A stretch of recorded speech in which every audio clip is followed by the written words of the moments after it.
പ്രിയപ്പെട്ടവരെ, എങ്ങനെയിരിക്കുന്നു? നന്നായിരിക്കുന്നുവോ? ദിവസവും രാവിലെ ഉണരുമ്പോൾ ദൈവത്തിനെ സ്തുതിച്ചുകൊണ്ടേ എഴുന്നേൽക്കണം.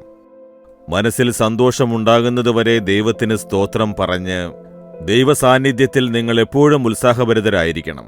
ശരിയല്ലേ? അതിനാണ് ദൈവം നിങ്ങളോട് സംസാരിക്കുന്നത്.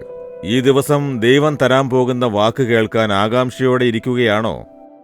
ഈ സിറ്റി ഞാൻ പറഞ്ഞിരുന്നില്ലേ, ഈ ലാസ് വേഗസ് എന്ന സിറ്റി, ഇതൊരു ഗാംബ്ലിംഗ് സിറ്റിയാണ്, എന്റർടൈൻമെന്റ് സിറ്റിയാണ്. ധാരാളം സ്റ്റാർ ഹോട്ടൽസ് ഇവിടെയുണ്ട്. അനവധി ടൂറിസ്റ്റുകൾ വരുന്നുണ്ട്, ലക്ഷക്കണക്കിന് ടൂറിസ്റ്റുകൾ വരുന്നുണ്ട്.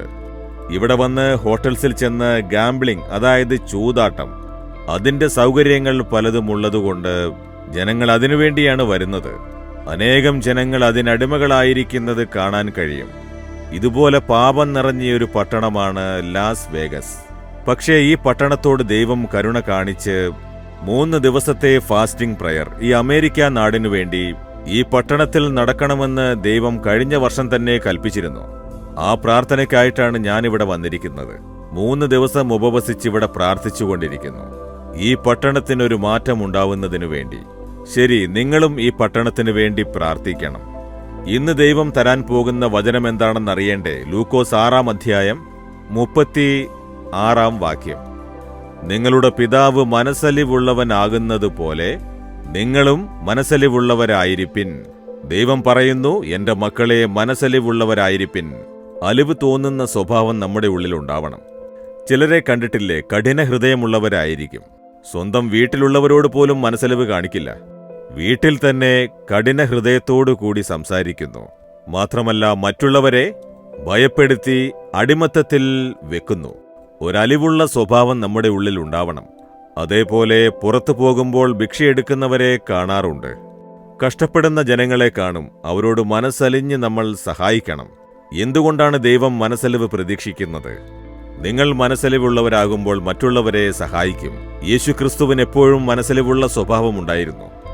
ഭിക്ഷയാചിക്കുന്ന മനുഷ്യൻ വിളിച്ചപ്പോൾ പോലും യേശു മനസ്സലിഞ്ഞ് അവൻ അത്ഭുതകരമായ സുഖം നൽകി. പാപത്തിൽ ജീവിച്ച ഒരു മകളെ എല്ലാവരും കുറ്റപ്പെടുത്തിയപ്പോഴും മറ്റുള്ളവരുടെ നോട്ടപ്രകാരം അവളെ നോക്കാതെ യേശു മനസ്സലിഞ്ഞ് അവളുടെ പാപം ക്ഷമിച്ച് ഒരു പുതിയ ജീവിതത്തിലേക്ക് അവളെ നയിച്ചു. ഇതാണ് യേശുവിൽ കാണുന്നത്. നമ്മളും ആരെയും നിസാരക്കാരനായി കാണാതെ അവരോട് അലിവ് തോന്നി നമ്മൾ സഹായിക്കണം. അതായിരിക്കണം നമ്മുടെ സ്വഭാവം. കാരണം നമ്മുടെ പിതാവായ യേശുക്രിസ്തു മനസ്സലിവുള്ള സ്വഭാവക്കാരനാണ്. യേശുവിനെ പോലെ നാമും മനസ്സലിവുള്ളവരായിരിക്കേണ്ടത് അത്യാവശ്യമാണ്. ചിലര് പറയും, ഭിക്ഷ കൊടുക്കാൻ പാടില്ല, ഭിക്ഷ യാചിക്കുന്നതിനു പകരം ജോലി ചെയ്യാമല്ലോ എന്ന്. എല്ലാവർക്കും ജോലി കൊടുക്കാൻ നമുക്ക് സാധിക്കുമോ? അതുമാത്രമല്ല, അവരുടെ അവസ്ഥ എന്താണെന്ന് നമുക്കറിയില്ല. ചില മനുഷ്യര് കബളിപ്പിച്ച് ഭിക്ഷയെടുക്കും. നല്ല ആരോഗ്യമുണ്ടായിട്ടും ഏതോ രോഗമുള്ളതുപോലെ അഭിനയിച്ച് പറ്റിച്ച് ഭിക്ഷയെടുക്കുന്നവരുമുണ്ട്.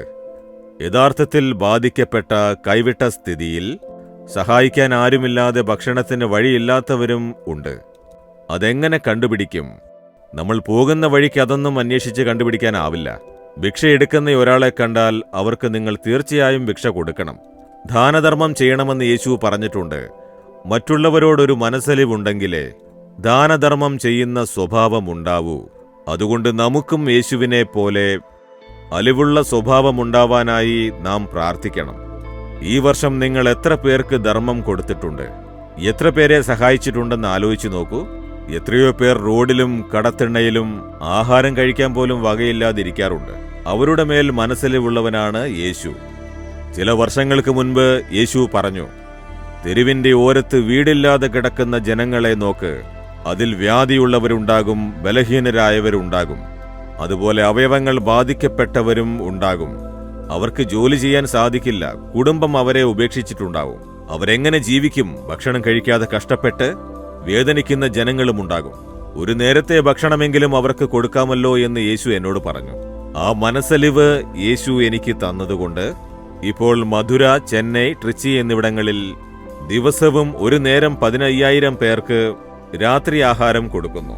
ആർക്കെങ്കിലും അറിയുമോ, റോഡ് സൈഡിൽ കിടക്കുന്നവർ, അവിടെവിടെ കിടക്കുന്നവർ, താമസിക്കാൻ വീടില്ലാത്തവർ എന്നിവരെ കണ്ടുപിടിച്ച് ചൂടോടെ അവർക്ക് നല്ല ഭക്ഷണം കൊടുക്കുന്നു. അവരെത്ര സന്തോഷിക്കുന്നുണ്ടെന്നറിയാമോ? ഇതാണ് യേശു നമ്മീന്ന് പ്രതീക്ഷിക്കുന്ന ഒരു കാര്യം. അതിനാൽ നമ്മാൽ കഴിയുന്ന വിധം മനസ്സലിവോടെ മറ്റുള്ളവരെ സഹായിക്കണം. യേശുവിനെ പോലെ നമുക്കും മനസ്സലിവുള്ള സ്വഭാവമുണ്ടാവണം. അതിനായി പ്രാർത്ഥിക്കുമോ? യേശുവേ, അങ്ങയെപ്പോലെ എനിക്കും മനസ്സലിവുണ്ടാക്കേണമേ. അങ്ങ് മനസ്സലിവ് കാണിക്കുന്നത് പോലെ മറ്റുള്ളവരെ സഹായിക്കാനുള്ള കഴിവ് എനിക്കും തരയണമേ. ഇന്നാരെയെങ്കിലും സഹായിക്കുവാൻ ഒരു ശരിയായ ആളെ എനിക്ക് കാണിക്കണമേ. ആവശ്യമുള്ളവരെ സഹായിച്ച് മനസ്സലിവ് കാണിക്കാനുള്ള സന്ദർഭത്തെ എനിക്ക് തരയണമേ. യേശുവിന്റെ നാമത്തിൽ പ്രാർത്ഥിക്കുന്നു പിതാവേ. ആമേൻ, ആമേൻ. Jesus readings Malayalam YouTube channel subscribe ചെയ്യുക. ബെൽ ഐക്കോൺ ക്ലിക്ക് ചെയ്യുക. ഞങ്ങളുടെ ദൈനംദിന പ്രോഗ്രാമുകളെക്കുറിച്ചുള്ള അപ്ഡേറ്റ് ലഭിക്കുവാൻ